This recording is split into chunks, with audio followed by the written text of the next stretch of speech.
Hey guys, நேத்து ஒரு news. அந்த நியூஸ கேட்ட உடனே ஒரு செகண்ட் பிளாக் ஆயிட்டேன்.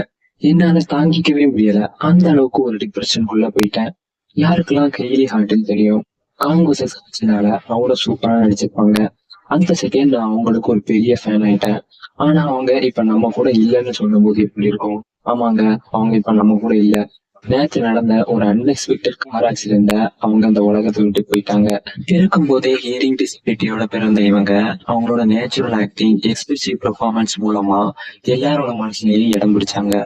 ஆனா அவங்களோட வாழ்க்கை ஒரே ஒரு செகண்ட்ல முடிஞ்சு போயிடுச்சு. இதுதான் இந்த உலகம். நம்ம என்ன வேணாலும் பண்ணலாம் நம்ம வாழ்க்கையில. ஆனா முடியும் போது ஒரே ஒரு செகண்ட் தான் எல்லாமே முடிஞ்சு போயிடும். அவ்வளவு பியூட்டிஃபுல்லான ஆக்டர், நேச்சுரலா நடிக்கக்கூடிய ஆக்டர், எனக்கு ரொம்பவே பிடிச்ச ஆக்ட்ரஸ் இந்த உலகத்துல இல்லைன்னு சொல்லும் போது ரொம்பவே கஷ்டமா இருக்கு.